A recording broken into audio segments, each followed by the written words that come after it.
Exercise 8.3 में हमारे पास पहला क्वेश्चन है कि दो लाइन के स्लोप हमको गिवन है। पहली लाइन के स्लोप को हम m1 कह देते हैं, दूसरी लाइन के स्लोप को m2। इनके बीच एंगल फाइंड करने का जो फार्मूला है वो है tan theta equals to m2 minus m1 और 1 प्लस m2 इंटू m1। तो m2 की वैल्यू 1 है, m1 की value 0 upon 1 plus m2 into m1, 1 into 0। Answer 1 आ गया, जिससे थीटा की वैल्यू टेंजेंट इनवर्स ऑफ 1 जो कि 45 डिग्री बनता है। सेकेंड पार्ट में हमारे पास जो पहली लाइन का स्लोप है -0.5, दूसरी लाइन का स्लोप है 4.5। तो टेन थीटा का हमारे पास फार्मूला है m2 minus m1 over 1 plus m2 into m1। इसके अंदर हम वैल्यूज की पुटिंग करें तो 4.5 माइनस 0.5 ओवर 1 प्लस m2 की वैल्यू है 4.5 और m1 की वैल्यू है -0.5। तो इस वैल्यू को हम कैलकुलेटर से कैलकुलेट कर लेते हैं। तो इस एक्सप्रेशन को अगर हम कैलकुलेटर से कैलकुलेट करें तो आंसर हमारा -4 आता है। तो थीटा की वैल्यू हो गई टेंजेंट इनवर्स ऑफ -4। तो कैलकुलेटर से इसका आंसर आता है जी -75.96।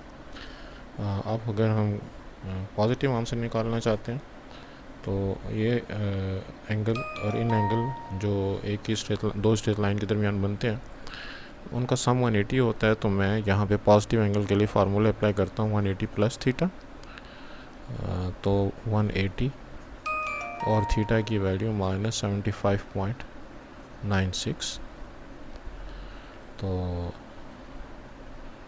ये जो हम सेकंड एंगल निकाल रहे हैं या जो बुक के आंसर के हिसाब से, तो 180 में से जब इसको माइनस करते हैं तो ये आता है 104.03 डिग्रीज।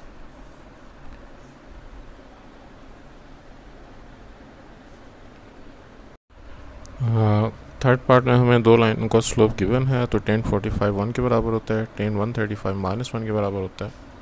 ये m1 हो गया और ये हमारे पास m2 हो गया।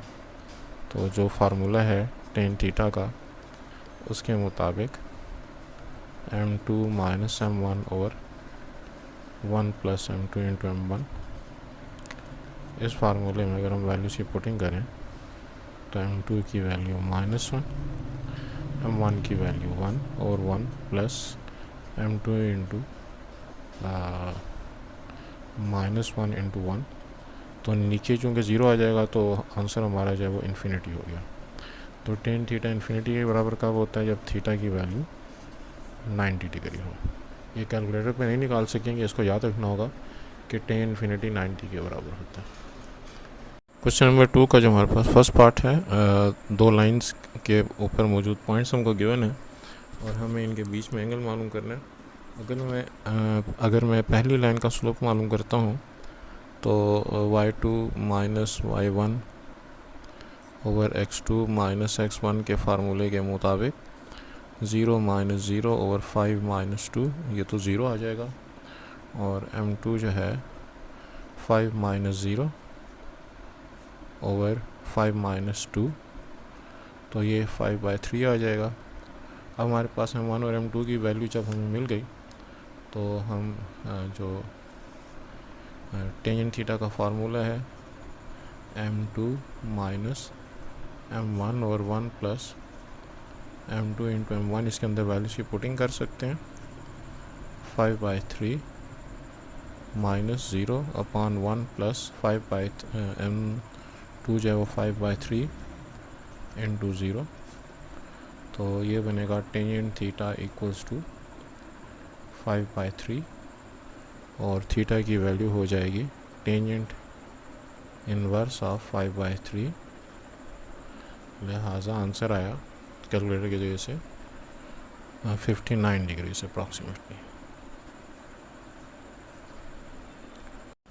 हमारे पास जो सेकंड पार्ट में दोनों लाइंस हैं उनके ऊपर भी दो पॉइंट्स हमको गिवन हैं। तो मैं m1 मालूम करने की खातिर y2 माइनस y1 लिहाजा 4 माइनस 1/3 प्लस 2 -2 का साइन चेंज कर देंगे तो 4 - 1 3 3/5 आ गया।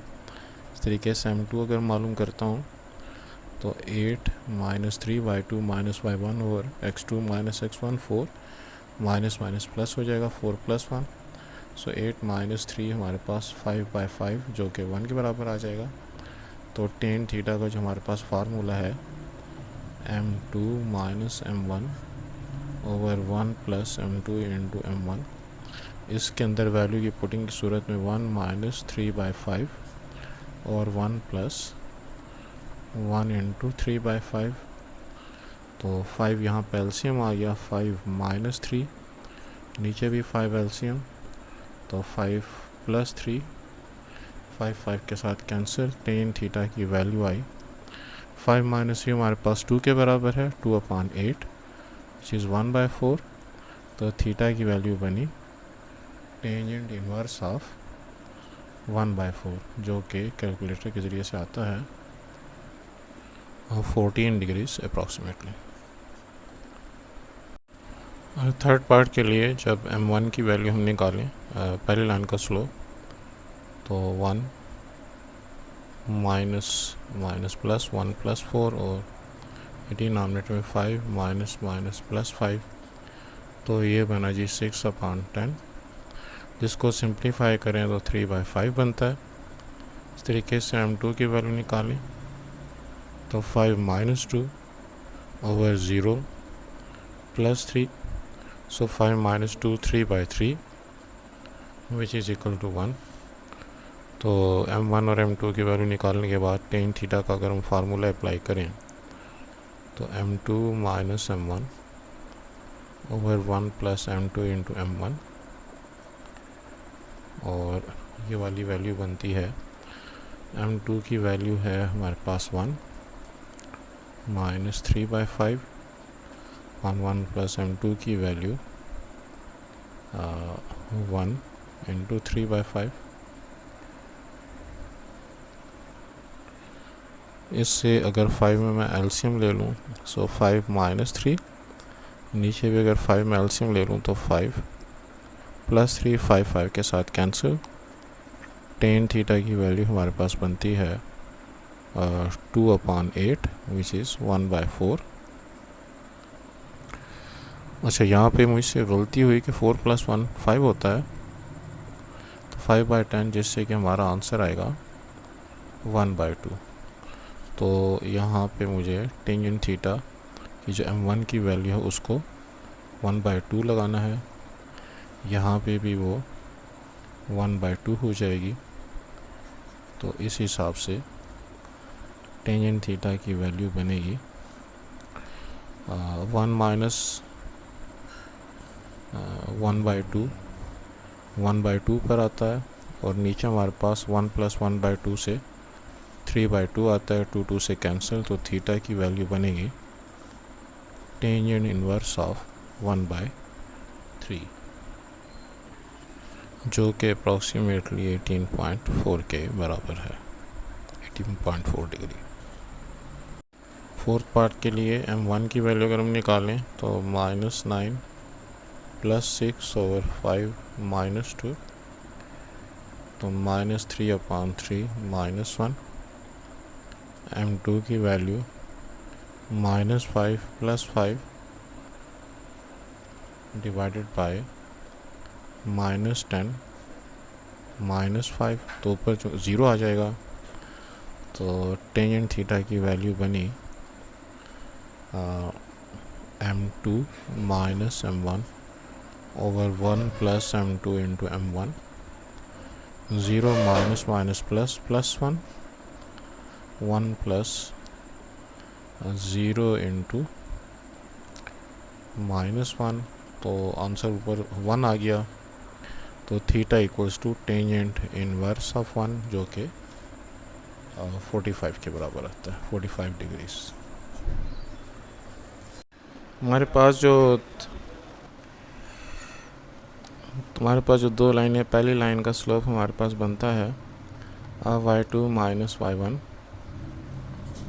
Over x2 minus x1 minus 9 minus minus plus 3 7 minus 0 which is equal to minus 6/7 और m2 अगर हम निकालें तो minus 12 plus 2 over minus 8 minus 2 which is equal to minus 10 over minus 10 which is equal to 1। तो m1 और m2 की value निकालने के बाद टेंजेंट थीटा का फार्मूला बनता है m2 माइनस m1 और 1 प्लस m2 इंटू m1। इस फार्मूले में वैल्यू की पुटिंग से 1 minus m1 minus 6/7 1 plus m2 1 minus 6/7 तो tangent theta is equal to 7 plus 6 over 7 minus 6 तो 7 प्लस 6 जो है वो 13 हो गया। तो theta is equal to tangent inverse of 13 जो कि हमारे पास बनता है, तो ये रफली बनता है 85.6 डिग्रीज। क्वेश्चन नंबर 3 का जो फर्स्ट पार्ट है उसमें है find the interior angle, slope of A B 0 है, स्लोप ऑफ बी सी -1 है। तो टेंजेंट ऑफ एंगल ए जो है इसको अगर मैं कर लूँ जी m1 m2 m3 तो m1 माइनस m2 ये हमारे पास है ए बी और बी सी, तो ये बनेगा एंगल बी जो भी इनमें कॉमन है upon 1 plus m1 into m2। तो इसमें हम चूँकि फिगर के हिसाब से तो नहीं बना रहे, तो बस पहले स्लोप से हम दूसरे स्लोप को माइनस कर दिया करेंगे जो भी हमारे पास कॉमन वर्टेक्स होगा उसके हिसाब से। तो बीस दोनों में ए बी और बी सी में कॉमन वर्टेक्स है, तो हमने पहले स्लोप से दूसरे स्लोप को न्यूमरेटर में माइनस कर दिया और नीचे हमारे पास कोई माइनस का साइन नहीं है, तो इसके हिसाब से अब वैल्यू बनती है 0 माइनस -1 और 1 प्लस 0 इंटू -1, तो ये बना हमारे पास +1। तो एंगल बी जो है वो उसकी मेजरमेंट आ जाएगी टेंजेंट इनवर्स ऑफ -1 नीचे भी हमारे पास 1 आ गया तो वो 45 डिग्रीज। इसी तरीके से बी सी और ए सी में हमारे पास सी कॉमन है, तो टेंजेंट ऑफ एंगल सी ये बनेगा m2 माइनस m3 तो upon 1 plus m2 into m3। तो जो कॉमन वर्टेक्स था C उसका हम टेंजेंट ले रहे हैं और जो हमारे पास ऑर्डर है कि पहली लाइन के स्लोप से दूसरे लाइन के स्लोप को बस माइनस कर देना। तो m2 की वैल्यू है -1 और यहाँ पे m3 की वैल्यू वो भी -1 है, तो वो 1 है लेकिन फार्मूले के हिसाब से -1 हो गया। नीचे हमारे पास अलबत्ता 1 प्लस m2 की वैल्यू है -1 और m3 की वैल्यू है 1। तो डिनोमिनेटर में 1 -1 से 0 आ जाएगा, लिहाजा angle measurement of angle C हो गया या tangent of measurement of angle C जो है वो इन्फिनिटी, क्योंकि डिनोमिनेटर जो है वो 0 बन रहा है। तो मेजरमेंट ऑफ एंगल सी हो गया 90 डिग्री, क्योंकि 90 डिग्री का जो एंगल होता है उसके लिए टेंजेंट इन्फिनिटी होता है। और उसके बाद टेंजेंट ऑफ एंगल ए सी और ए बी में हमारे पास ए कॉमन है, तो टेंजेंट ऑफ एंगल ए, और अब इसमें तरतीब अगर हम चलाएं तो m3 माइनस m1 और upon 1 plus m3 into m1 और m3 की वैल्यू है हमारे पास 1, m1 की वैल्यू है 0 और 1 plus m3 that is 1 into 0। तो ये हमारे पास 1 बचता है, लिहाजा measurement of angle A is equal to tangent inverse of 1 which is equal to 45 degrees. तो ये हमारे पास ट्राइंगल के जो 3 रिक्वायर्ड एंगल्स थे वो आ गए। क्वेश्चन नंबर 3 के सेकंड पार्ट में भी AB के स्लोप को हम M1 कह देते हैं, BC के स्लोप को M2 और AC के स्लोप को M3। तो पिछले पार्ट की तरह AB और BC में हमारे पास कॉमन वर्टेक्स B हो गया, तो टेंजेंट ऑफ एंगल B और ऑर्डर के हिसाब से जो हमारे पास M1 है उसको पहले माइनस M2। इसमें ये नहीं है कि बाद के एंगल से पहले के एंगल को माइनस करें, बस डायरेक्ट जो आपके पास तरतीब है AB से BC की तरफ उसको आप चलाएं कि M1 माइनस M2 न्यूमरेटर में और डिनोमिनेटर में 1 प्लस M1 इंटू M2। तो ये बनेगा जी 0.25 माइनस 1.25 ओवर 1 प्लस 0.25 और 1.25। तो इससे हमारे पास टेंजेंट ऑफ एंगल B की वैल्यू आती है। इस वैल्यू को मैं कैलकुलेटर से कैलकुलेट कर लेता हूँ।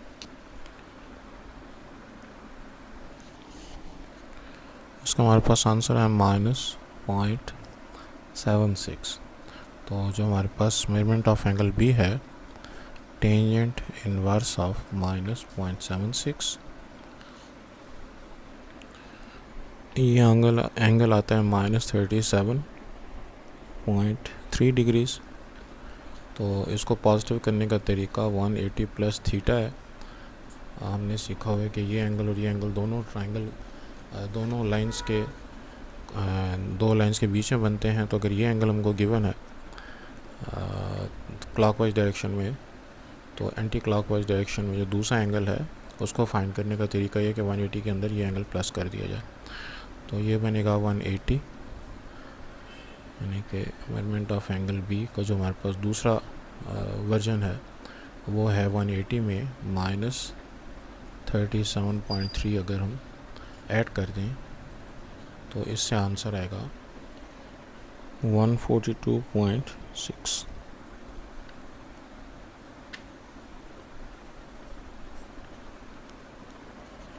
जो कि अप्रॉक्सीमेटली 143 डिग्री बुक के आंसर के मुताबिक। अच्छा, इसके बाद हमारे पास BC और AC के दरमियान जब हम एंगल मालूम करेंगे तो इन दोनों का कॉमन वर्टेक्स C है।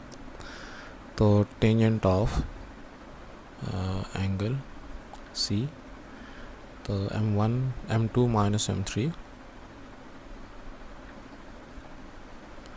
और 1 प्लस M2 इंटू M3। इनके अंदर अगर मैं वैल्यूज़ की पुटिंग करता हूँ तो M2 की वैल्यू है 1.25 माइनस M3 की वैल्यू है 1/1 प्लस 1.25 इंटू 1। और इसको अगर मैं सिंप्लीफाई करता हूँ कैलकुलेटर के ज़रिए से तो ये बनता है जी 0.25 over 1 plus 1.25 that is equal to 2.25। So calculator से ये बना 0.11। लिहाजा angle C, measurement of angle C हो जाएगा टेंजेंट इनवर्स ऑफ 0.11 और measurement of angle C is equal to 6.34 degrees या बुक के मुताबिक तकरीबन 6 डिग्रीज। इसके बाद हमारे पास AC और AB के दरमियान जो एंगल है, तो कॉमन वर्टेक्स इनका AC और AB के दरमियान A हो गया। तो tangent of angle A M3 minus M1 और 1 प्लस M3 इंटू M1। इसके हिसाब से M3 की वैल्यू है 1, M1 की वैल्यू है 0.25। तो नीचे हमारे पास आ गया 1 plus 1 into 0.25। So measurement of angle A आएगा। अगर इस वैल्यू को मैं कैलकुलेटर से सिंप्लीफाई कर लूँ तो 1 माइनस, इसको मैं कैलकुलेटर से सिंप्लीफाई करके यहाँ पे लिखता हूँ, ये बनता है जी 0.6। लिहाजा moment of angle A is equal to tan inverse of 0.6 जो कि 30.9, सो तकरीबन 31 डिग्रीज बनता है हमारे पास। क्वेश्चन नंबर 3 के थर्ड पार्ट में है हमारे पास कि जो 3 साइड्स के हमको स्लोप गिवन उनका हमने M1 M2 M3 सपोज कर लिया। अब ए बी और बी सी के दरमियान कॉमन वर्टेक्स बी है, tangent of angle B M1 minus M2 और 1 प्लस M1 इंटू M2, तो M1 की वैल्यू है 0.4, M2 की वैल्यू है माइनस 1.5, तो माइनस माइनस प्लस और 1.5 डिवाइडेड बाय 1 प्लस M1 की वैल्यू है 0.4, M2 की वैल्यू है माइनस 1.5, तो एंगल बी हो गया, moment of angle B is equal to tangent inverse. इस वैल्यू को मैं कैलकुलेटर के ज़रिए से कैलकुलेट करता हूँ। ये मेरे पास आता है 1.1875 और इसका अगर मैं टेंजेंट इनवर्स निकालूँ तो 49.8, अप्रॉक्सीमेटली 50 डिग्री। अच्छा, यहाँ पे मुझे कैलकुलेटर की कैलकुलेशन मुझसे गलती हुई है, 1.1875 नहीं आता, बल्कि इस एक्सप्रेशन को सिंप्लीफाई करके 4.75 आता है। तो जब 4.75 का हम टेंजेंट इनवर्स लेंगे तो 50 डिग्री नहीं 78 डिग्री आता है। अच्छा, इसके बाद बी सी और ए सी के दरमियान जो हमारे पास कॉमन वर्टेक्स है वो सी है, तो tangent of angle C is equal to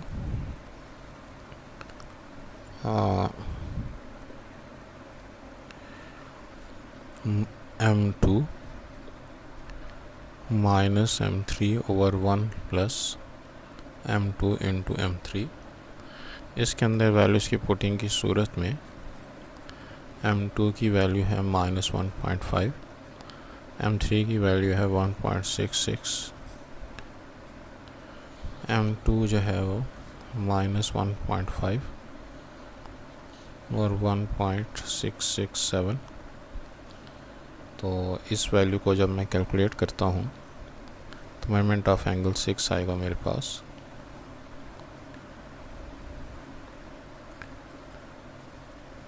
इस टेंजेंट इनवर्स ऑफ, और इस पूरे एक्सप्रेशन को अगर मैं कैलकुलेटर की जैसे कैलकुलेट करूँ, ये हमारे पास आता है ये 2.10, और अगर इसका हम टेन इनवर्स ले लें तो 64 डिग्रीज तकरीबन या 63 डिग्रीज। बुक के अंदर जो है डेसिमल के आगे जितने हम यूनिट्स लेते हैं उसकी वजह से आंसर में 1 डिग्री का फ़र्क जो वो पड़ सकता है। और इसके बाद जो हमको अगली वैल्यू मालूम करनी है वो है ए सी और ए बी के दरमियान एंगल। तो टेंजेंट ऑफ एंगल ए सी और ए बी के दरमियान जो कॉमन वर्टेक्स है वो ए है, M3 minus M1 over 1 plus M3 into M1, और वैल्यू की पुटिंग से ये बनेगा 1.667 माइनस 0.4 ओवर 1 प्लस 1.667 इंटू 0.4। तो मेजरमेंट ऑफ एंगल ए हो गया टेंजेंट इनवर्स ऑफ, इस वैल्यू को मैं कैलकुलेटर की जरिए से कैलकुलेट करता हूँ और इससे हमारे पास आता है जी 0.76, और इसका अगर हम टेंजेंट इनवर्स निकालें तो अप्रॉक्सीमेटली 37 डिग्रीज आता है। फोर्थ पार्ट के लिए भी जो हमको 3 साइड्स की लेंथ गिवन है, पहले के स्लोप को M1, दूसरे के स्लोप को M2 और तीसरे के स्लोप को M3। तो ए बी और बी सी के दरमियान common vertex B, tangent of angle B is equal to m2 sorry m1 तरतीब से हम चलेंगे, m1 माइनस m2 और 1 प्लस m1 इंटू m2। यानी कि इसमें ये वो जो बाद से पहले वाले को माइनस करना है वो नहीं है, जिस तरह हमें दो लाइनों के पॉइंट्स हमको गिवन होते हैं, बल्कि यहाँ पे हम ए बी से बी सी की तरफ के एंगल के लिए जब जा रहे हैं तो डायरेक्ट जो पहला स्लोप है उसमें से दूसरे को माइनस करेंगे। तो यहाँ पे है जी -1 -0.8 ओवर 1 प्लस -1 और 0.8। तो मेजरमेंट ऑफ एंगल बी हमारे पास हुआ टेंजेंट इनवर्स ऑफ, इस एक्सप्रेशन को मैं कैलकुलेटर की जैसे कैलकुलेट करता हूँ, इससे हमारा आंसर आता है -9। तो टेंजेंट इनवर्स ऑफ -9 ये हमारे पास आता है जी -83 डिग्रीज अप्रॉक्सीमेटली। तो हम इसको जैसे कि मैंने पीछे भी एक सवाल के अंदर जब नेगेटिव आंसर आए तो हम नेगेटिव जो है वो below the x axis clockwise direction, और पॉजिटिव उसका कॉरस्पॉन्डिंग एंगल मालूम करने की खातिर 180 प्लस थीटा का फार्मूला है। तो मेजरमेंट ऑफ एंगल बी जो है वो 180 प्लस थीटा के फार्मूला से 180, और यहाँ पे थीटा की वैल्यू लगाएंगे तो -83, जो कि हमारे पास आता है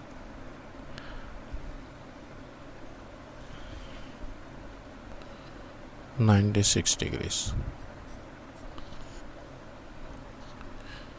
इसी तरीके से जब हम बी सी और ए सी के दरमियान जो कॉमन वर्टेक्स है वो सी है, तो tangent of angle C is equal to m2 minus m3 over 1 plus m2 into m3।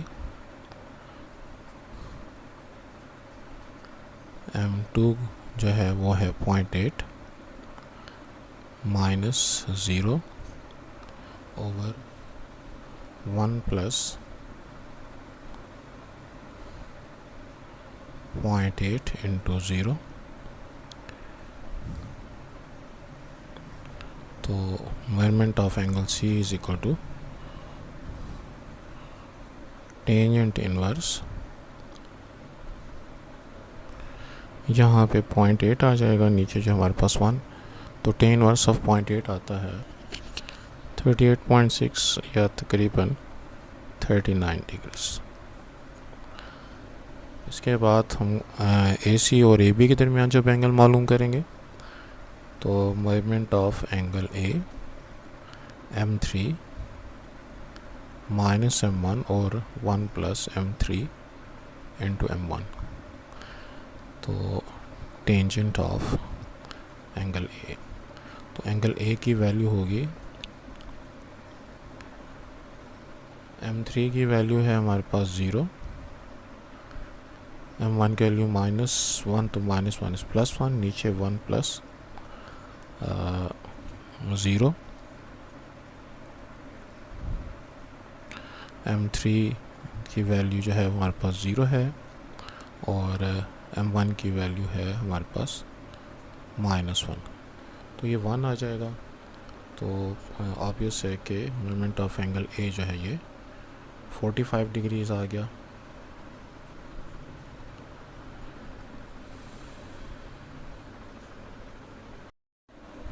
Question 4 में हमको दो लाइंस गिवन है, इनके बीच में हमने एंगल मालूम करना है। अगर पहली लाइन का मैं स्लोप मालूम करूं तो फार्मूला है -a/b, ए एक्स का कोफिशिएंट है, बी वाई का कोफिशिएंट, तो आंसर आएगा -3/2।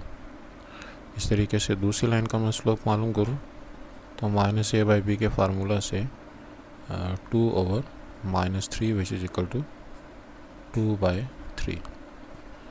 तो अब जो टेन थीटा का फार्मूला है, जब दो लाइंस हमको गिवन हो या दो स्लोप्स, तो बाद के स्लोप में से पहले स्लोप को हम माइनस करते हैं।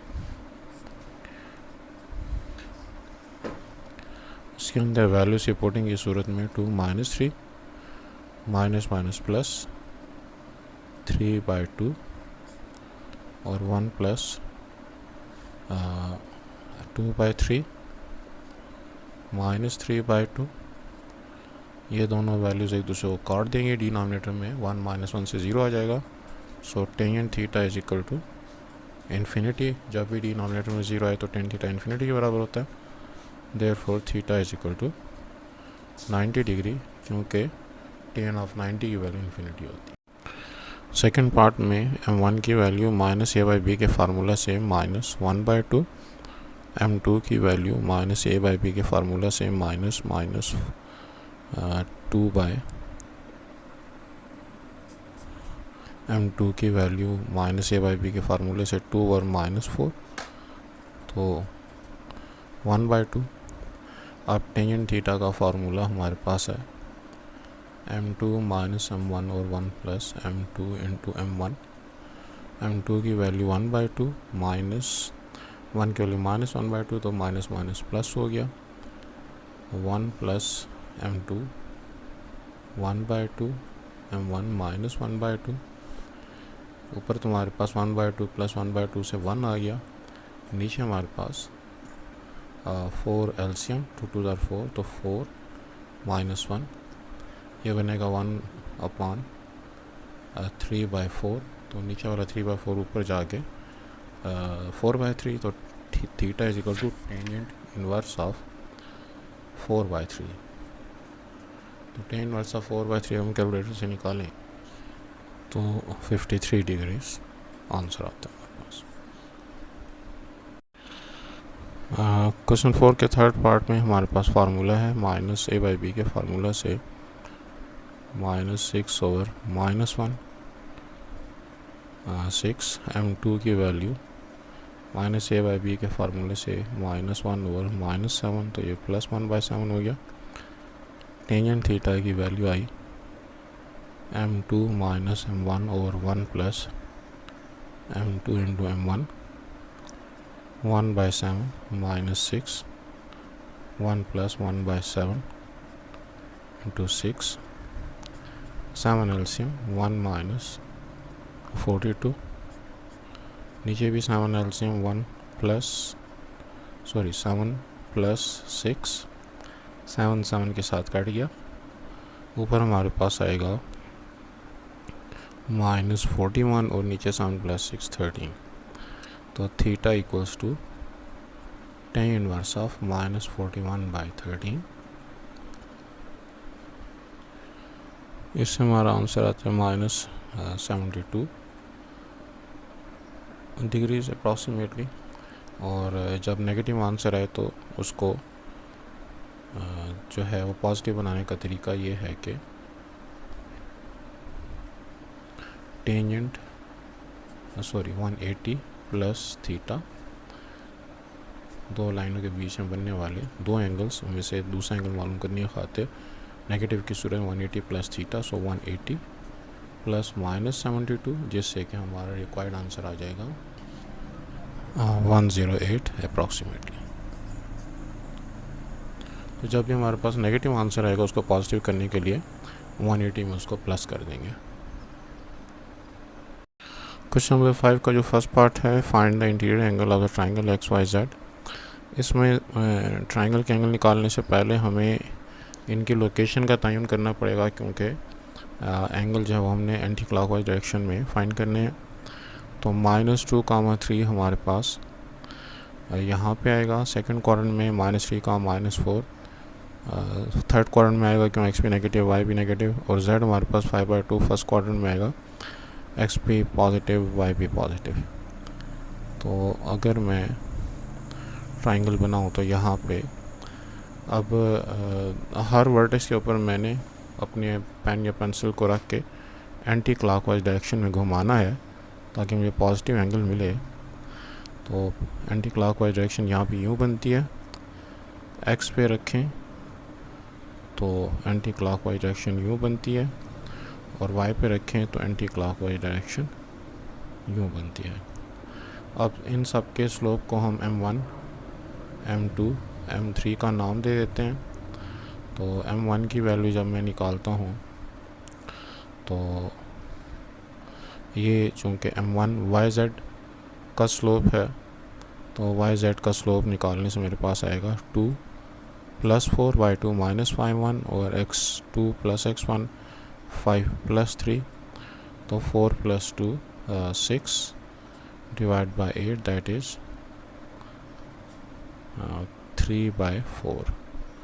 इसी तरीके से m2 जब मैं निकालता हूँ तो m2 है मेरे पास एक्स जेड का स्लोप। एक्स और जेड को जब मैं स्लोप के फार्मूले में पुट करता हूँ तो 2 - 3 और 5 + 2 विच इज़ इक्वल टू -1/7। इसी तरीके से m3 जब मैं निकालता हूँ तो एक्स वाई का slope that is -4 -3 divide by -3 + 2 तो -7 over -1 which is equal to +7। तो यहाँ से अब मैं एंगल Z जो है वो फाइंड कर सकता हूँ। बाकी एंगल्स भी, मिसाल के तौर पर अगर मुझे टेंजेंट ऑफ एंगल Y मालूम करना है तो एंगल Y का स्टार्ट है वो YZ से है m1 और ख़त्म कहाँ पर हो रहा है XY पे। तो जहाँ पे ये हमारे पास डायरेक्शन एंड हो रही है m3 उसको मैं पहले लिखूँगा और जहाँ से डायरेक्शन स्टार्ट हो रही है m1 उसको मैं बाद में लिखूँगा। ये हम tangent theta is equal to m2 minus m1 और 1 प्लस m2 इंटू m1 के फार्मूले को अप्लाई कर रहे हैं। तो जहाँ से स्टार्ट ख़त्म होना है एंगल ने वहाँ उसको हम फार्मूले में पहले लिखेंगे और जहाँ से स्टार्ट होना है उसको फार्मूले में बाद में लिखेंगे। m3 की वैल्यू है हमारे पास 7, नीचे मेरे पास 1 प्लस m3 इंटू m1 भी है तो 7 माइनस m1 की वैल्यू है 3/4 और 1 plus m3 is 7, m1 is 3/4। So measurement of angle Y is equal to tangent inverse of 4 7 times 4 is 28 -3 नीचे भी हमारे पास 4 LCM 4 प्लस 7 times 3 is 21 4 4 से कैंसिल, यहाँ पे हमारे पास आ जाएगा 28 - 3 25 नीचे 25 सो टेंजेंट इनवर्स ऑफ 1 जो कि 45 डिग्री के बराबर है। तो इसका मतलब ये हुआ कि एक एंगल 45 जो है वो 1 के बराबर आ गया। इसी तरीके से हमारे पास जो अगला एंगल है m3 और m2 के दरमियान x, तो मेजरमेंट ऑफ एंगल x। अब x जो है वो स्टार्ट हो रहा है m3 से एंड हो रहा है m2 पे, तो m2 को मैं पहले लिखूँगा m2 minus m3 over 1 plus m2 into m3। इसके अंदर वैल्यूज़ की पुटिंग की सूरत में मेरे पास आंसर आएगा m2 की वैल्यू है हमारे पास -1/7 माइनस m3 की वैल्यू है 7 और 1 प्लस m2 की वैल्यू -1/7 और m3 की वैल्यू 7। जब 7 7 के साथ कट जाएगा तो 1 - 1 डिनोमिनेटर में 0 आ गया, लिहाजा आंसर आया इन्फिनिटी। और जब आंसर हमारे पास इन्फिनिटी आया तो इसका मतलब ये है कि मेजरमेंट ऑफ एंगल x जो है वो 90 डिग्री है, क्योंकि टेंजेंट ऑफ 90 इन्फिनिटी के बराबर होता है। तो अगर एंगल y 45 है और एंगल x 90 है तो एंगल z ऑब्वियसली 45 डिग्री होगा, क्योंकि सम ऑफ एंगल्स इज़ 180 डिग्री। तो ये हमने ट्राइंगल के तीनों एंगल्स जो हैं वो फाइंड कर लिए। क्वेश्चन नंबर 5 का जो सेकंड पार्ट है इसमें भी सबसे पहले तो हम ये तय कर लेते हैं कि ये XYZ में से कौन सा किस क्वाड्रेंट में है। x -3/2 के हिसाब से सेकंड क्वाड्रेंट में होना चाहिए, y 0, -1 के हिसाब से यहाँ पे होना चाहिए और z 3, 3 के हिसाब से फर्स्ट क्वाड्रेंट में होना चाहिए। तो अब अगर मैं इनको ज्वाइन करता हूँ तो एंटी क्लॉकवाइज डायरेक्शन में इसकी डायरेक्शन ये बनती है इसकी डायरेक्शन ये बनती है और इसकी डायरेक्शन ये बनती है। ये तो फिर मैं आपको रिमाइंड कर दूं कि एक्स या वाई या जेड के ऊपर हम पेंसिल को रख के और एंटी क्लॉकवाइज डायरेक्शन में घुमाते हैं और जिस डायरेक्शन में घूमेगा वो हमारे एंगल की डायरेक्शन होगी। अब मुख्तलिफ़ साइड्स के स्लोप्स को हम अपनी मर्ज़ी का नाम दे सकते हैं, M1 M2 M3, इस पर कोई पाबंदी नहीं है।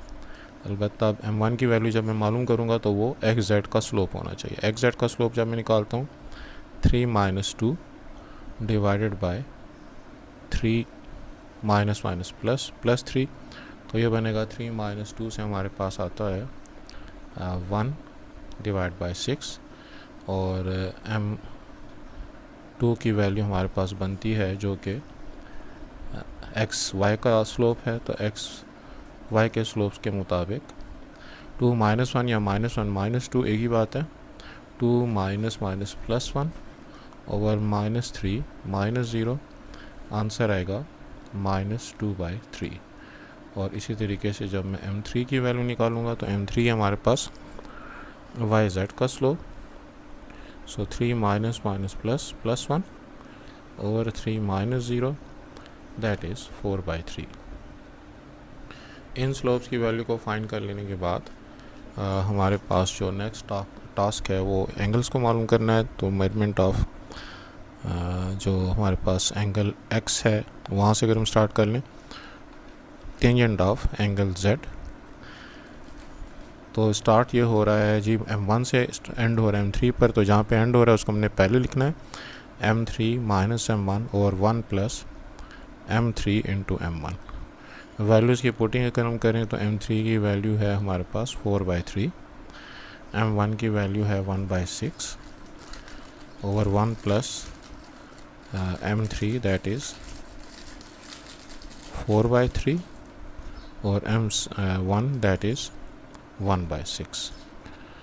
तो ऊपर हमारे पास 6 एलसीएम हो गया और ये बनता है जी 3 2s are 6, 4 2s are 8, -1, नीचे हमारे पास कैंसिलेशन से 2 2s are 4, 2 3s are 6, 3 3s are 9, 9 1s are 9 और 2 1s are 2। तो 8 - 1 जो है वो हमारे पास बना 7/6 और नीचे 9 + 2 11/9, जिसको कि हम 9/11 लिख सकते हैं। तो इसकी भी सिंप्लीफिकेशन से 3 3s are 9, 3 2s are 6, तो angle measurement of angle Z हो जाएगा टेंजेंट इनवर्स ऑफ, ऊपर हमारे पास 7 × 3 = 21 और नीचे 2 × 11 is 22। इसको अगर मैं कैलकुलेट करूं कैलकुलेटर से, ये हमारे पास अप्रॉक्सीमेटली 44 डिग्रीज आता है। इसी तरीके से जब मुझको दूसरा angle tangent of angle x मालूम करना है, तो एंगल एक्स ख़त्म हो रहा है M1 पे, स्टार्ट हो रहा है M2 पे, M1 minus M2 over 1 plus M1 into M2। M1 की वैल्यू है मेरे पास 1/6, M2 की वैल्यू है -2/3, तो माइनस माइनस प्लस प्लस 2/3। नीचे हमारे पास हो जाएगा 1 प्लस M1 की वैल्यू है 1/6 और M2 की वैल्यू है -2/3। इसको अगर मैं सिंप्लीफाई करता हूँ तो टेंजेंट ऑफ एंगल एक्स मेरे पास बनता है 6 और 3 का एलसीएम 6, यहाँ पे 1, 3 2s are 6, 2 2s are 4 और यहाँ पे डिनोमिनेटर में हम इसको मैं कैंसिल कर सकता हूँ, 2 1s are 2, 2 3s are 6, नीचे हमारे पास 9 एलसीएम बनेगा, 9 1s are 9 और यहाँ पे -1। तो टेंजेंट ऑफ एंगल एक्स बना हमारे पास 4 + 1 5, 5/6 और डिनोमिनेटर में 8/9। तो angle measurement of angle X होगा tangent inverse of 5/6 multiplied by 8/9, ऊपर जाके 9/8 हो जाएगा। तो 3 2s are 6, 3 3s are 9. Our measurement of angle x is equal to tangent inverse of 5 times 3 is 15 and 2 times 8 is 16. तो 15/16 का टेंजेंट इन्वर्स अगर हम निकालें, इससे आंसर हमारा आता है 43 डिग्रीज। और अगर x और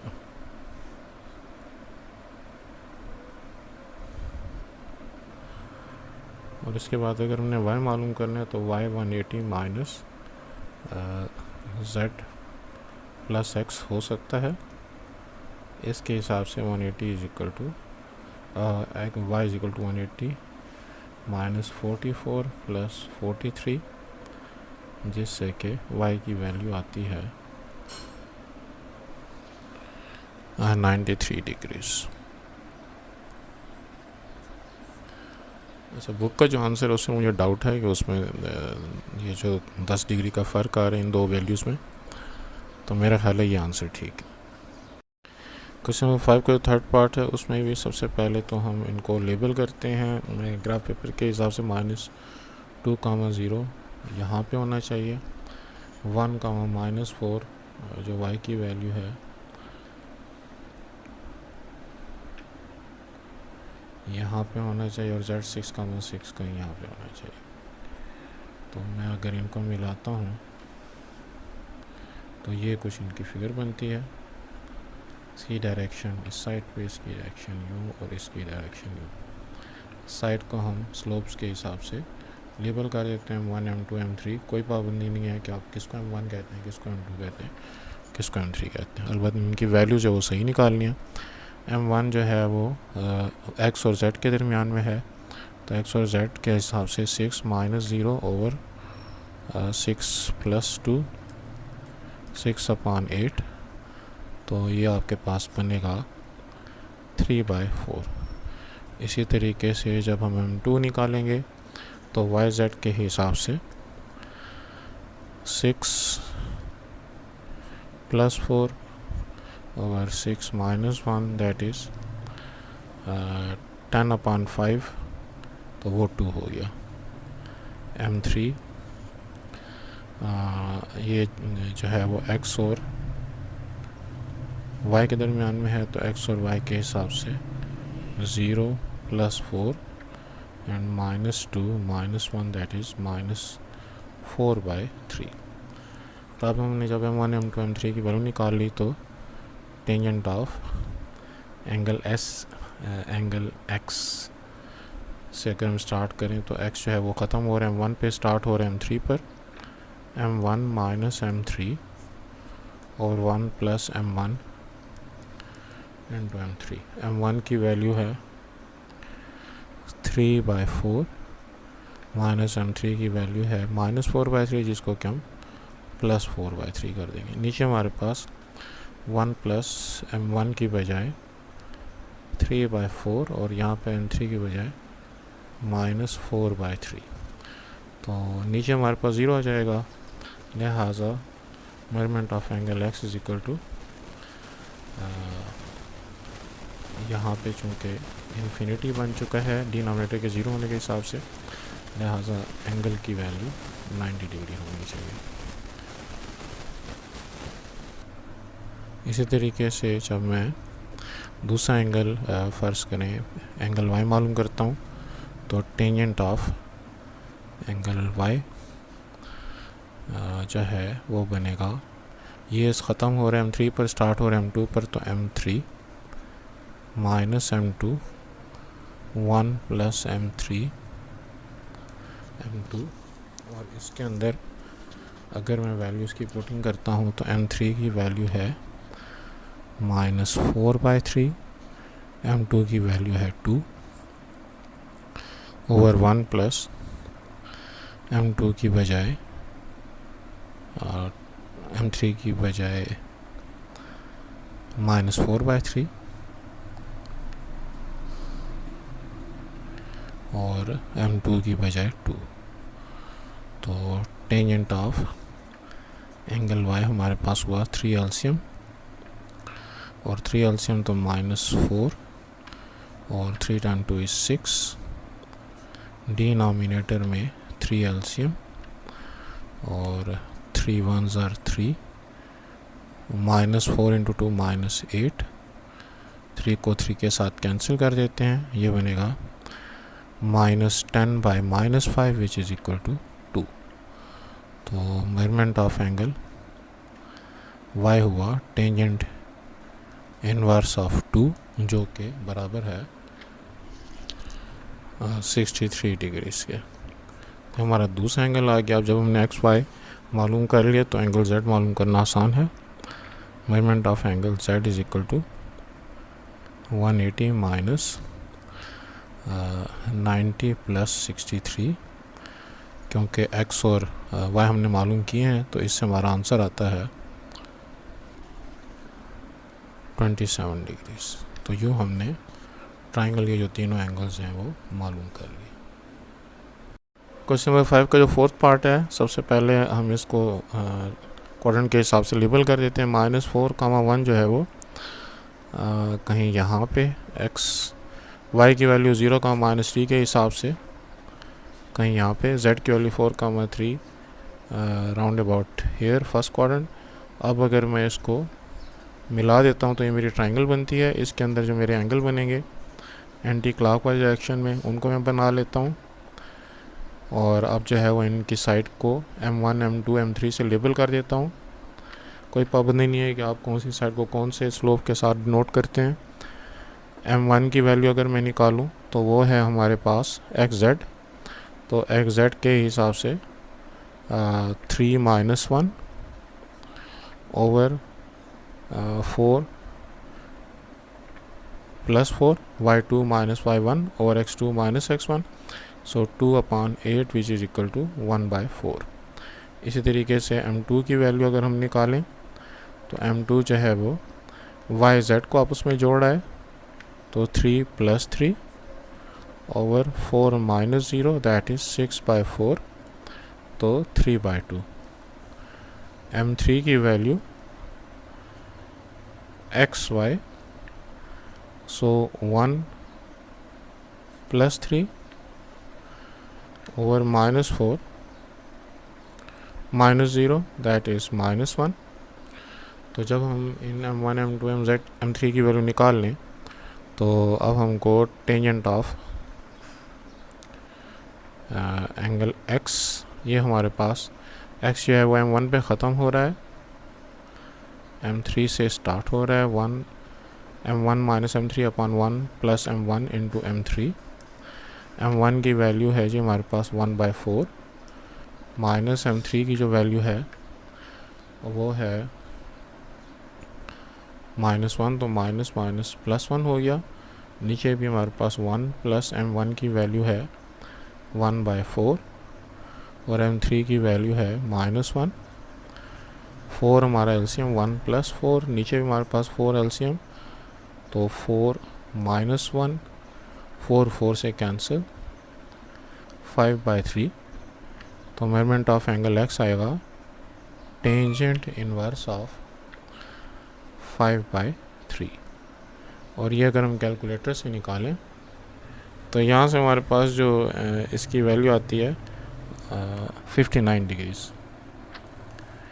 तो ये हमारे पास एक एंगल आ गया। इसी तरीके से जब मैं दूसरा एंगल मालूम करता हूँ, लेट से मैं एंगल Z मालूम करने की कोशिश करता हूँ, तो tangent of measurement of angle Z और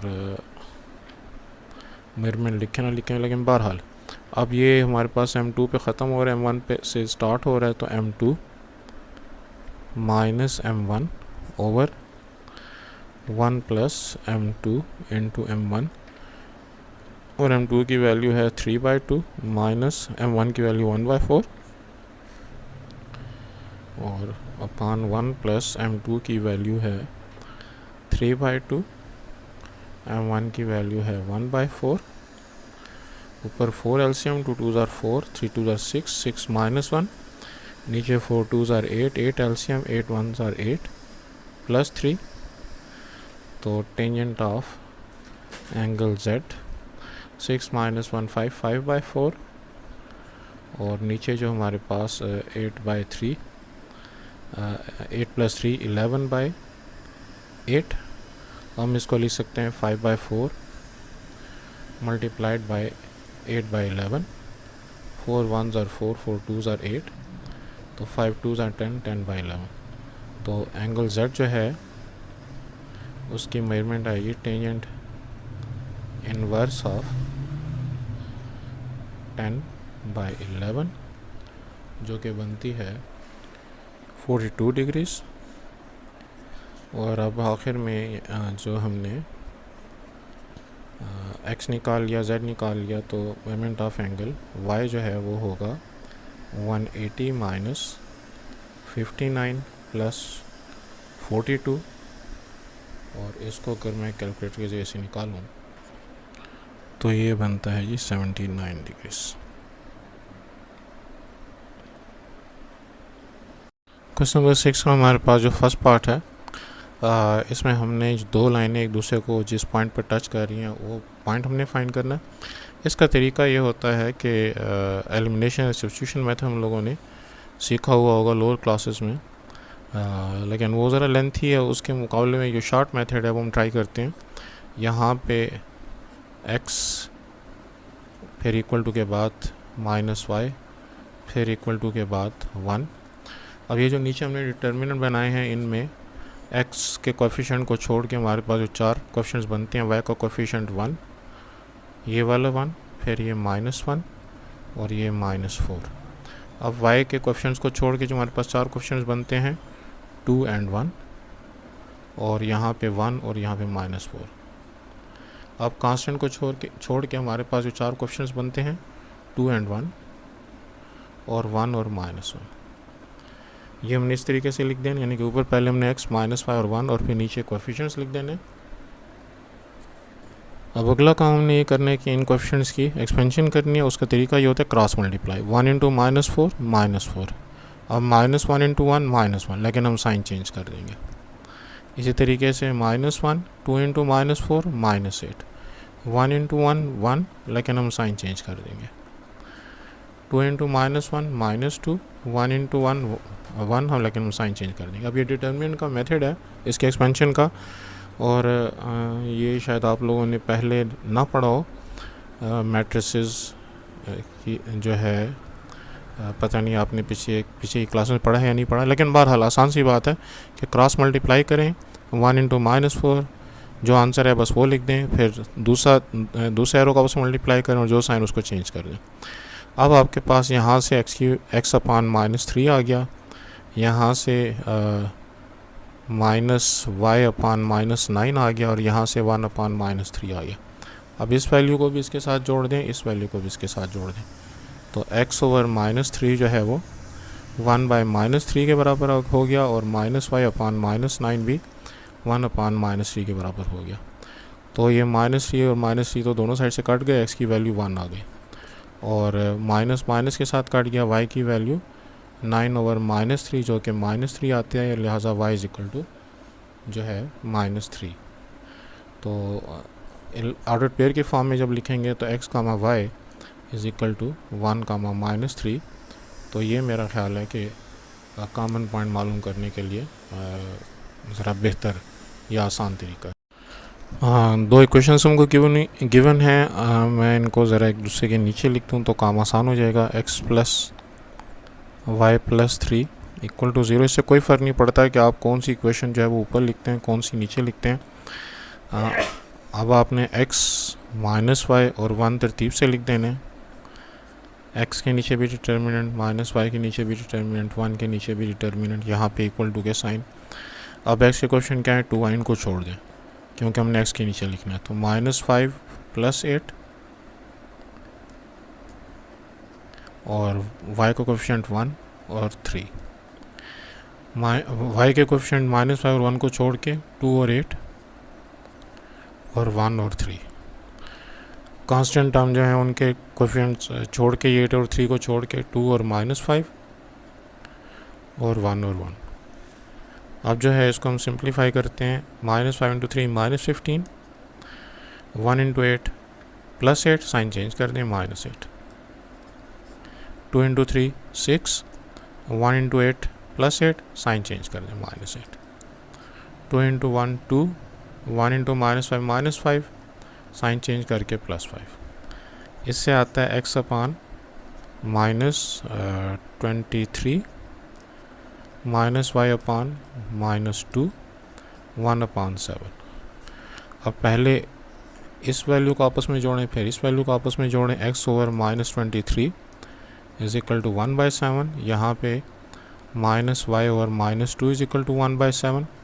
यहाँ से आपके पास x की वैल्यू आएगी -23/7 और यहाँ से माइनस माइनस के साथ कैंसिल हो गया, y की वैल्यू 2/7। तो x कामा y बना हमारे पास x की वैल्यू -23/7 और y की वैल्यू 2/7। तो ये इन दोनों लाइनों का कॉमन पॉइंट आ गया। जो हमारे पास थर्ड पार्ट है क्वेश्चन 6 का, इसमें भी हमें सबसे पहले x के हिसाब से -y के हिसाब से कांस्टेंट 1 के हिसाब से डिटर्मिनेंट बनाने हैं। x के क्वेश्चन 2 3 छोड़ दूँ तो यहाँ पे 5 -4 और यहाँ पे 3 -5 बनता है। y के क्वेश्चन छोड़ दूँ तो यहाँ पे 2 3 बनता है और यहाँ पे 3 -5 बनता है। कांस्टेंट छोड़ दूँ तो यहाँ पे 2 और 3 बनता है और यहाँ पे 5 और -4 बनता है। तो यहाँ से x की वैल्यू, x के नीचे जो डिटरमिनेंट बन रहा है 5 इंटू 5 -25, -4 इंटू 3 -12, साइन चेंज कर देंगे +12, -y अपान 2 इंटू -5 -10, 3 इंटू 3 9, साइन चेंज कर देंगे -9, 2 इंटू 4 -8, 3 इंटू 5 15, साइन चेंज कर देंगे। और इसको अगर हम अब सिंप्लीफाई करके लिखें तो x अपान -25 और +12, तो ये बना -13 और यहाँ पे भी -y अपान -19 और यहाँ पे 1 अपान -8 और -15 -23। So x upon -13 is equal to 1 upon -23 और -y upon -19 is equal to 1 upon -23। तो x की वैल्यू बनती है 13/23, y की वैल्यू बनती है, ये माइनस माइनस के साथ कैंसिल हो जाएगा, -19/23। तो x कामा y की वैल्यू बनी 13/23 एंड -19/23। क्वेश्चन नंबर 7 के फर्स्ट पार्ट में है हमारे पास 3x + 2y + 1 इक्वल टू 0 और x - 2y + 3 इक्वल टू 0। हमारी जो रिक्वायर्ड लाइन है वो इसके कॉमन पॉइंट से गुजर रही है। तो अगर वो इसके कॉमन पॉइंट से गुजर रही है तो रिक्वायर्ड लाइन, उसकी इक्वेशन हो जाएगी 3x + 2y + 1 + k into x - 2y + 3 equal to 0। क्योंकि अगर ये लाइन 1 है, ये लाइन 2 है, तो L1 + KL2 is equal to 0 जो होता है, ये इन दोनों लाइनों के कॉमन पॉइंट से गुजरने वाली लाइन की इक्वेशन होती है। अब इसके हिसाब से अगर मैं इसको सिंप्लीफाई करता हूँ, सिंप्लीफाई करने की ज़रूरत नहीं है। खैर यहाँ पे -1, 0 हमको गिवन है कि वो इस लाइन पे मौजूद है। तो फॉर -1, 0 मैं x की बजाय -1 पुट कर देता हूँ और y की बजाय 0 पुट कर देता हूँ। अब मुझे k की वैल्यू मालूम करनी है। अगर k की वैल्यू मुझे मालूम हो जाए तो ये क्वेश्चन मुझे पता चल जाएगी। तो k की वैल्यू मालूम करने की खातिर हम x की बजाय इसे -1 पुट कर रहे हैं और y की बजाय 0 पुट कर रहे हैं। तो k और यहाँ पे x की बजाय -1 -2 इंटू 0 और +3, तो ये बनेगा -3 + 0, तो -3 + 0 + 1 + k और यहाँ पे -1 -0 + 3 इक्वल टू 0। और ये बना जी -2 प्लस के और -1 प्लस c से 2 इक्वल टू 0, जिससे k की वैल्यू आती है 2/2 विच इज़ इक्वल टू 1। ये जो 1 की वैल्यू ये हम उठा के उसमें पुट कर देते हैं। 1 becomes 3x plus 2y plus 1 into x minus 2y plus 3 equal to 0। तो k की वैल्यू जब हमें मालूम हो जाए तो फिर हम आसानी से इक्वेशन मालूम कर सकते हैं। इसमें अगर हम लाइक टर्म्स को इकट्ठा करने की कोशिश करें, 3x प्लस 2y प्लस 1 को अंदर मल्टीप्लाई करें तो प्लस x माइनस 2y और प्लस 3 इक्वल टू 0। तो इस तरह लिखने का मकसद ये था कि लाइक टर्म्स एक दूसरे के नीचे आ जाएँ। 3x plus x 4x, minus 2y plus 2y cut गया और 1 प्लस 3 इज इक्वल टू 4। तो जो हमारी रिक्वायर्ड लाइन है अब वो इस फॉर्मेट में होनी चाहिए। इसको सिंप्लीफाई अगर हम करें तो 4 कॉमन, x प्लस 1 इंटू 0 और x plus 1 is equal to 0 divide by 4 is 0। तो ये दोनों फॉर्मेट जो है वो लिख सकते हैं। क्वेश्चन नंबर 7 का जो सेकंड पार्ट है, इसमें हमारी रिक्वायर्ड लाइन इन दो लाइंस के कॉमन पॉइंट से गुजर रही है। तो सॉल्यूशन में रिक्वायर्ड लाइन के बारे में हम लिखेंगे 3x plus 2y plus 1 plus k into X minus 2y plus 3 equal to 0। अब जिस लाइन के ये पैरेलल है उस लाइन का भी हमको स्लोप गिवन है, तो मैं इसका स्लोप मालूम करने की खातिर पहले x और y कोफिशिएंट से अलग करूँगा। यहाँ पे इसका कोफिशिएंट 3, यहाँ पे इसका कोफिशिएंट k इंटू एक्स के हो जाएगा। इस तरीके से यहाँ पे y का कोफिशिएंट 2 और यहाँ पे y का कोफिशिएंट जब k -2 से मल्टीप्लाई होगा तो -2k, तो -2k y में हम -2k रख लेते हैं जो कि y का कोफिशिएंट है। और यहाँ पे कांस्टेंट टर्म में यहाँ पे 1 और यहाँ पे k3 से मल्टीप्लाई होगा तो 3k इक्वल टू 0। अब इसकी मदद से अगर मैं स्लोप की वैल्यू निकालता हूँ तो स्लोप का फार्मूला है -a/b और इसके हिसाब से जो हमारे पास स्लोप की वैल्यू हमको दी गई है वो है उसको मालूम करना पड़ेगा पहले, क्योंकि हमको इक्वेशन गिवन है और स्लोप नहीं गिवन। तो -a/b के फार्मूले से -3/-4 विच इज़ 3/4। a की वैल्यू x का कोएफिशिएंट 3 और b की वैल्यू y का कोएफिशिएंट -4, तो माइनस माइनस कैंसिल कर देगा 3/4। अब ये 3/4 हम पुट कर लेंगे यहाँ पे इस इक्वेशन के स्लोप के साथ -a/b के फार्मूले से -3 प्लस k ओवर 2 -2k, क्यों, as two lines are parallel. और हमको गिवन है कि ये दोनों लाइनें जो हैं ये आपस में पैरेलल हैं। इसकी मदद से मैं k की वैल्यू निकाल सकता हूँ। अगर मैं k की वैल्यू निकालूँ तो 2 इंटू 3 6, 3 इंटू 2 -6k और 4 -4 बन जाएगा यहाँ पे आके, और -4 अंदर मल्टीप्लाई करें तो -12 और -4k। तो अब हमारे पास 6 plus 12 is equal to -4k plus 6k। अगर हम -6k कोई क्वेश्चन दूसरी तरफ लेकर जाएँ तो 6 प्लस 12 18 और -4k प्लस 6k 2k, जिससे k की वैल्यू हमारे पास 9 आ गई। तो ये जो 9 वैल्यू आई है ये मैं उठा के इस इक्वेशन में पुट कर देता हूँ, जिसको हमारी रिक्वायर्ड इक्वेशन है 1 becomes 3x plus 2y plus 1 और k की वैल्यू हमने अभी 9 फाइंड की है, तो 9 into X minus 2y plus 3 equal to 0।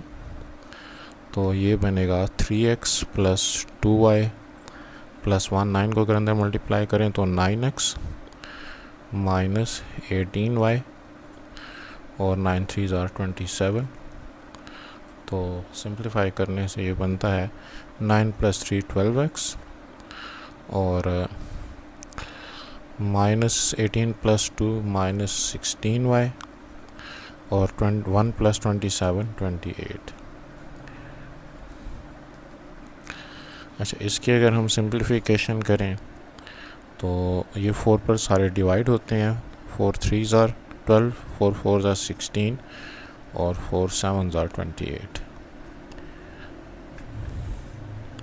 तो ये हमारे रिक्वायर्ड क्वेश्चन आनी चाहिए। और ये कैसे है, डिवाइडिंग बाय 4 से।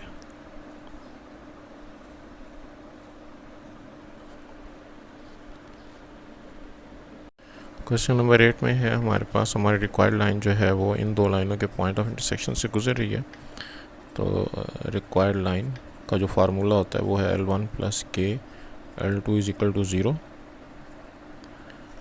उस फार्मूले को इस्तेमाल करते हुए पहले मैं फर्स्ट लाइन लिखता हूँ 6x plus 5y plus 3 plus के, फिर सेकेंड लाइन लिखता हूँ 2x minus 5y plus 13 equal to 0। अब हमारे पास मुझे चाहिए इसका स्लोप। तो मैं x के कोफिशिएंट से अलग करने के लिए यहाँ पे x का कोफिशिएंट 6, यहाँ पे x का कोफिशिएंट बनेगा k से मल्टीप्लाई होने के बाद 2k। तो यहाँ पे हम x y लिख लेते हैं, यहाँ पे y का कोफिशिएंट 5, यहाँ पे y का कोफिशिएंट माइनस 5k, y को बाहर लिख लेते हैं, यहाँ पे कांस्टेंट टर्म 3 और यहाँ पे कांस्टेंट टर्म 13k। अब अगर मैं इसका स्लोप लिखता हूँ माइनस a बाई बी के फार्मूला से, तो a है हमारे पास 6 प्लस 2k और b है 5 माइनस 5k। तो हमको गिवन है कि स्लोप जो है वो 3 के बराबर है। तो इस वैल्यू को मैं स्लोप की बजाय 3 लिख देता हूँ और यहाँ पे ये वाली value as it is 6 plus 2k और 5 माइनस 5k। तो k की वैल्यू मालूम करने की खातिर मैं क्रॉस मल्टीप्लाई करता हूँ, 3 5 are 15 और माइनस 3 5 are 15, 15k। यहाँ पे ये जो नेगेटिव साइन इसको अंदर मल्टीप्लाई कर देते हैं, माइनस 6 माइनस 2k। अब अगर हम लाइक टर्म्स को इकट्ठा करें तो 15 प्लस 6 और यहाँ पे 2k माइनस 2k और माइनस 15k को दूसरी तरफ लेकर जाएंगे तो प्लस 15k हो जाएगा। 15 प्लस 6 हमारे पास आता है ये 21 और यहाँ पे माइनस 2k प्लस 15 से मेरे पास आता है 13k। लिहाजा k की वैल्यू 21/13 हो जानी चाहिए। अब जब हमने k की वैल्यू निकाल ली तो ये वाली वैल्यू हम उठा के इस इक्वेशन में पुट कर देते हैं। अगर हम इसको 1 कहें तो 1 becomes 6x plus 5y plus 3 और 21/13, 2x minus 5y plus 13 equal to 0। अब मुझे यहाँ पे डिनोमिनेटर के 13 को ख़त्म करना है, तो 13 को मैं मल्टीप्लाई कर देता हूँ, मल्टीप्लाइंग बाय 13। ये बनेगा 13 इंटू 6 78, 13 5 78x, 13 5 65y, 13 3 39। जहाँ पे भी आपको डाउट हो कैलकुलेटर का इस्तेमाल करें। बेहतर यही कि कैलकुलेटर से कैलकुलेशन करें ताकि गलती के चांसेस कम से कम हो। 21, अब यहाँ पे 13 ख़त्म हो चुका है क्योंकि इस पूरी टर्म को जब 13 से मल्टीप्लाई करेंगे 13 ख़त्म हो गया। 21 को बस सिर्फ अंदर मल्टीप्लाई करना है। तो 21 इंटू 2 42x, 21 इंटू 5 वैसे 105 आता है, कैलकुलेटर से ज़रूर इसको कंफर्म किया करें। तो माइनस 105 y और 13 को 21 से अगर मल्टीप्लाई तो हमारा आंसर आता है ये 273 इक्वल टू 0। अब लाइक टर्म्स को हम अगर एक दूसरे के साथ लिख लें या नीचे लिख लें ताकि काम हमारे लिए आसान हो जाए, तो 42x 78x 42x और 65y माइनस 105y और प्लस 39 प्लस 273 इक्वल टू 0। इसके सिंप्लीफिकेशन से हमारे पास आता है 120x और प्लस 65y माइनस 105, ये आता है माइनस 40y इन दोनों को अगर हम आपस में प्लस करें तो ये आता है जी 312। ये अब जो हमारे पास वैल्यूज़ आई हैं इनको अगर मैं 8 पे डिवाइड करूँ, डिवाइडिंग बाय 8, तो हमारे पास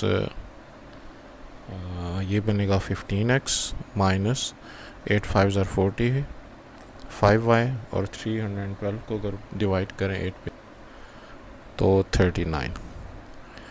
अब आप कहेंगे मुझे कैसे पता चला, तो पीछे मुझे आंसर देख के पता चला कि ये जो है 39 यहाँ पे आ रहा है, तो 8 पर डिवाइड करना है। लेकिन बहरहाल प्रैक्टिस होनी चाहिए, और अंदाज़ा भी 2 से या 4 से या 6 8 वगैरह से डिवाइड करके कुछ अंदाज़ा होता है कि किस पर डिवाइड होना चाहिए। क्वेश्चन नंबर 9 में हमको जो दो लाइंस गिवन हैं, तो उनके पॉइंट ऑफ इंटरसेक्शन से हम अपनी रिक्वायर्ड लाइन मालूम करनी है। तो रिक्वायर्ड लाइन का formula 2x minus 5y plus 4 plus k into 6x minus 4y plus 5 equal to 0, ये हमारी रिक्वायर्ड लाइन हो गई। अब ये चूँकि पैरेलल एक्स एक्सेस को, तो हम इसका जो स्लोप है वो 0 ले लेंगे। k की वैल्यू फाइंड करनी है हाजिर, क्योंकि जो लाइन एक्स एक्सेस के पैरेलल होती है उसका इंक्लिनेशन 0 होता है, तो टेंड ऑफ अल्फ़ा 0। तो इसका मैं अगर स्लोप निकालना चाहता हूँ तो इसका कोफिशिएंट यहाँ पे 2 और यहाँ पे 6k, और यहाँ पे y का कोफिशिएंट -5 और यहाँ पे -4k, और यहाँ पे कांस्टेंट टर्म हमारे पास 4 और यहाँ पे 5k। तो स्लोप का जो हमारे पास फार्मूला है वो है -a/b, जो कि -a की वैल्यू है 2 + 6k और b की वैल्यू है -5 - 4k। अब गिवन क्या है? गिवन ये है कि स्लोप जो है वो 0 के बराबर है। क्यों? क्योंकि as parallel to X axis,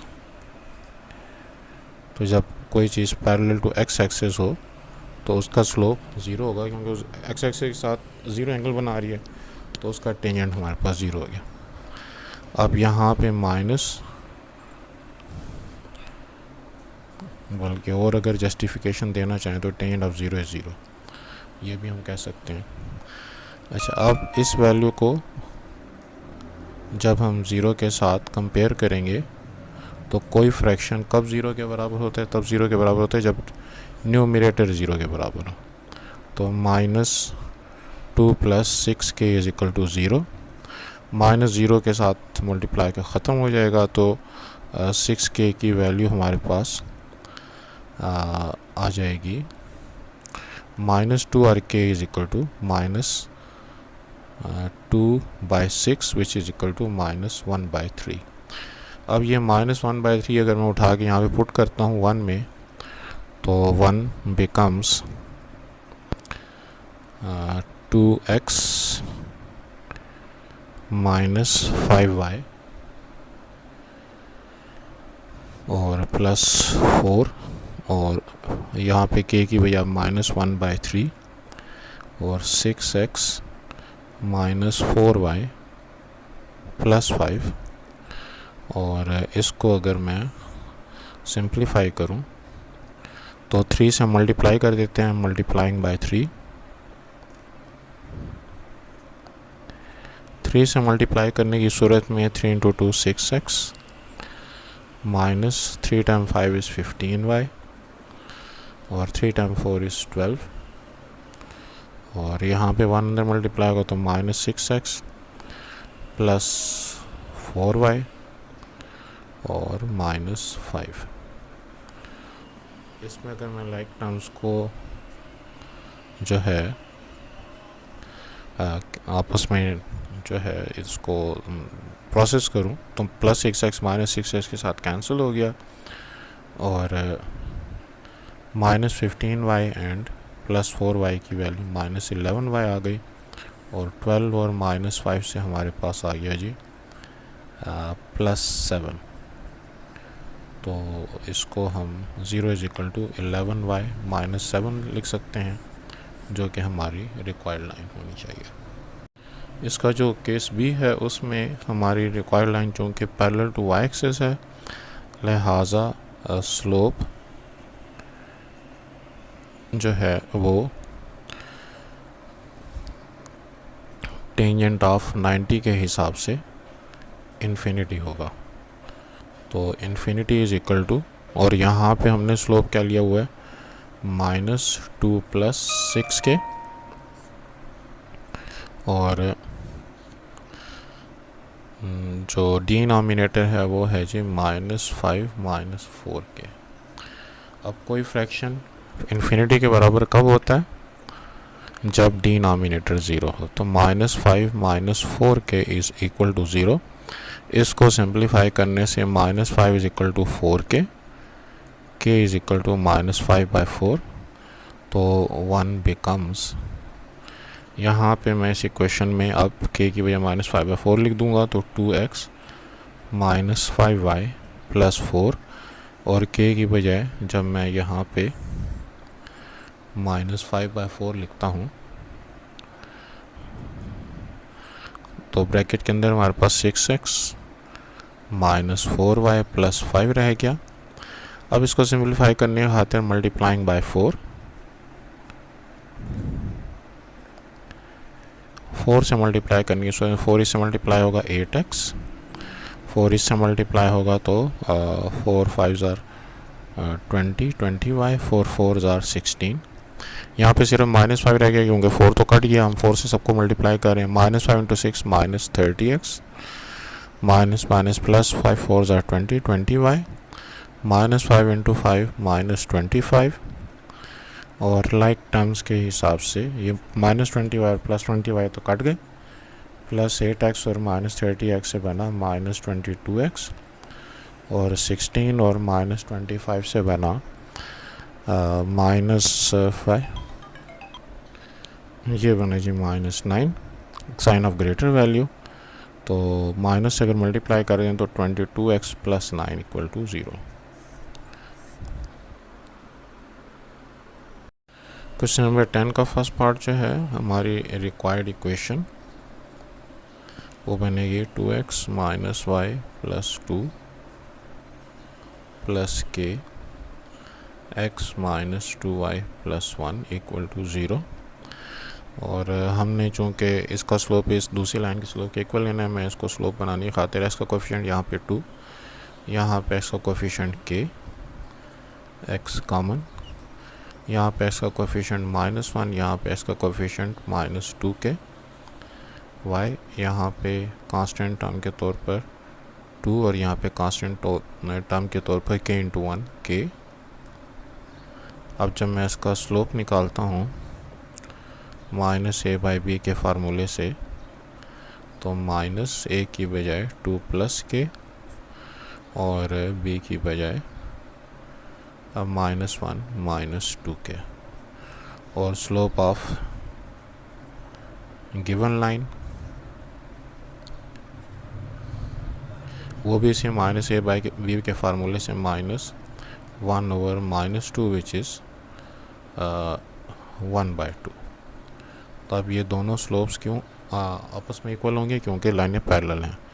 तो therefore -2 + k over -1 - 2k will be equal to 1/2। अच्छा, अब हमने क्या करना है, हमने -2 यहाँ पे आके माइनस के साथ मल्टीप्लाई हो जाएगा, और 2 + k, और यहाँ पे -1 - 2 के इधर 1 से मल्टीप्लाई होगा तो -1 - 2k, ये बनेगा -4 - 2k = -1।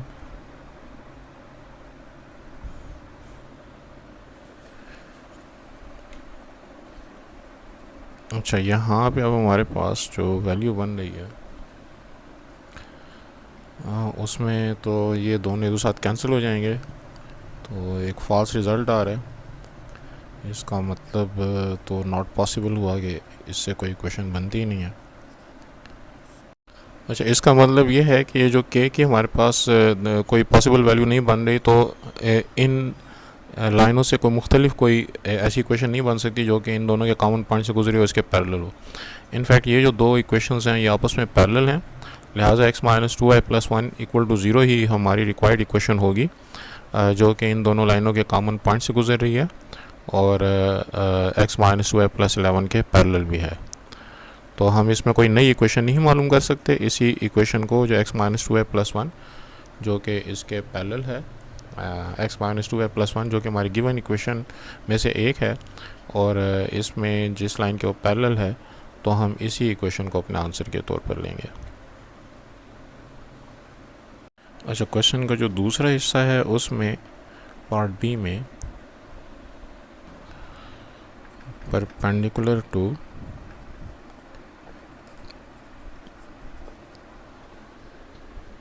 To X plus 5y plus 2 is equal to 0 के हमारी रिक्वायर्ड लाइन परपेंडिकुलर है, यानी कि जो इसके कॉमन पॉइंट से गुजर रही है वो इस लाइन के परपेंडिकुलर है। तो इसका अगर मैं स्लोप निकालूं तो माइनस ए बाई बी के फार्मूले से -2/5 बनता है। अब हमारे पास जो ये स्लोप है और ये वाला जो स्लोप है, इनका प्रोडक्ट -1 होना चाहिए, क्योंकि जब दो लाइनें परपेंडिकुलर होते हैं तो उनके स्लोप का प्रोडक्ट -1 होता है। तो देयरफॉर -2 प्लस के ओवर -1 -2 के, और यहाँ पे -2/5 इज इक्वल टू -1। तो ये माइनस माइनस प्लस हो गया, और ऊपर 2 को मल्टीप्लाई करें तो 4, यानी कि इन्होंने बस एक दूसरे को कैंसिल कर दिया। अब हमारे पास 2 2 ज़ार 4 और प्लस 2 के, और नीचे आ गया 5 को अंदर मल्टीप्लाई करें -5 -10 के इज़ इक्वल टू -1।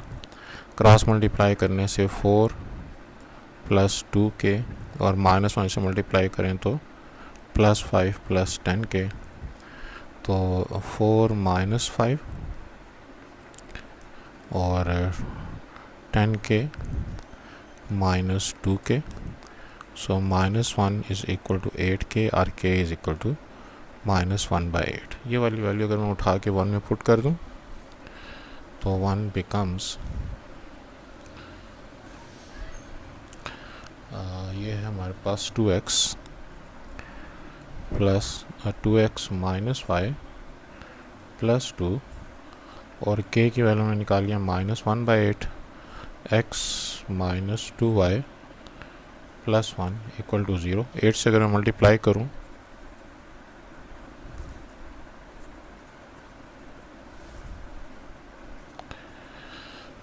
तो 8 2 16, 16x माइनस 8y प्लस 16, और यह माइनस अंदर मल्टीप्लाई करूँ तो -x प्लस 2y -1, तो 16x माइनस x 15x, और -8y प्लस 2y -6y, और 16 और 1 प्लस 15 इक्वल टू 0।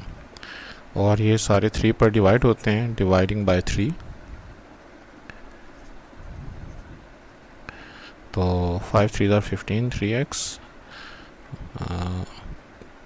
3 से डिवाइड करें तो 5x माइनस 3 2 ज़ार 6, तो 2y plus 5 equal to 0। Question number 11 के फर्स्ट पार्ट में जो हमारी रिक्वायर्ड इक्वेशन है उसको अगर मैं लिखूं तो x minus 2y plus 4 plus k into 3x minus Y minus 3 equal to 0, और इसको अगर मैंने स्लोप के इससे फाइंड करना है तो x का कोएफिशिएंट यहाँ पे 1, यहाँ पे 3 के, x कॉमन, यहाँ पे y का कोएफिशिएंट -2, यहाँ पे -k, y कॉमन, यहाँ पे कांस्टेंट ऑफ 4 और यहाँ पे -3k। तो इसका स्लोप बनेगा जी -a/b के फार्मूला से -1 प्लस 3k ओवर -2 -k। और इसके बाद अब हमारे पास स्लोप ऑफ गिवन लाइन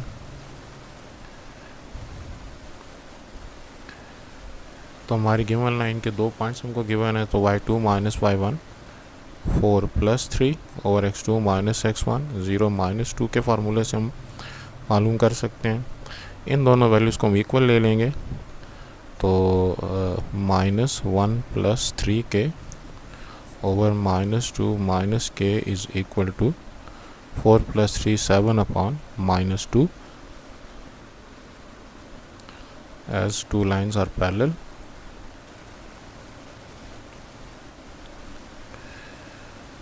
तो यहाँ पे ये माइनस, अगर मैं इस माइनस यहीं पे कैंसिल कर दूँ तो बेहतर है। 2 को इससे मल्टीप्लाई करते हैं, 2 प्लस 3 टाइम 2 इज़ 6, 6k 7 इससे मल्टीप्लाई हो तो minus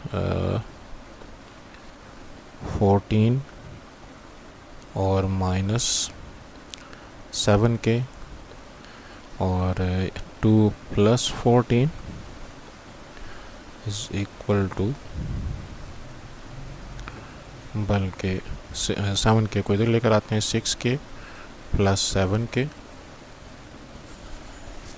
is equal to minus 14 minus 2, तो ये बनेगा 6k plus 7k is equal to 13k और ये बनेगा minus 16।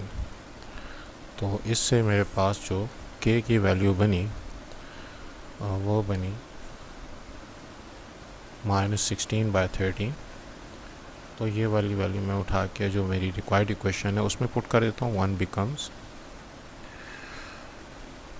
x minus 2y plus 4 minus 16 by 13, 3x minus y minus 3 equal to 0 और 13 से अगर मैं इसको मल्टीप्लाई करूँ तो 13x, 13 2s are 26y, 13 4s are 4 3s are 12 और 4 1s are 452। और जहाँ पे भी कंफ्यूजन हो हमेशा कैलकुलेटर को इस्तेमाल करना है ताकि गलती जो है वो कम से कम हो। और इसको माइनस 16 को अंदर मल्टीप्लाई करेंगे तो अगर मैं इनके नीचे लिख दूँ ज़रा मुझे आसानी हो जाएगी। यहाँ पे 13 तो ख़त्म हो चुका है, minus 16 into 3 48x minus minus plus 16y और minus minus plus 48 equal to 0। तो लाइक टर्म्स को इकट्ठा करने से हमारे पास बन रहा है 8 माइनस 3 5 और 4 माइनस 1 3 माइनस 35x। यहाँ से बनता है जी माइनस 13y और यहाँ से बनता है 8 प्लस 5 2 8 प्लस 2 10 5 प्लस 4 9 10। तो अगर माइनस से मल्टीप्लाई कर दें तो 35x प्लस 13y और माइनस 100।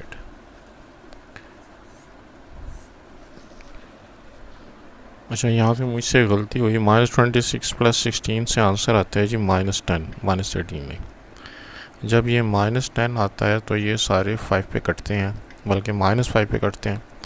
तो अगर डिवाइडिंग बाय माइनस 5 करें तो ये बनेगा 7x, ये बनेगा 2y और ये बनेगा माइनस 20। तो ये सही आंसर होना चाहिए। इसका जो पार्ट बी है उसमें हमारी रिक्वायर्ड लाइन इस दफ़ा जिस लाइन के परपेंडिकुलर है उसके 2 पॉइंट्स गिवन है। तो स्लोप ऑफ गिवन लाइन वो बनेगा 4 प्लस 3 y2 माइनस y1 और x2 minus x1 0 minus 2 so minus 7/2। अच्छा, अब अगर ये स्लोप ऑफ गिवन लाइन है और स्लोप ऑफ रिक्वायर्ड लाइन क्या था, वो है minus 1 plus 3k over minus 2 minus k।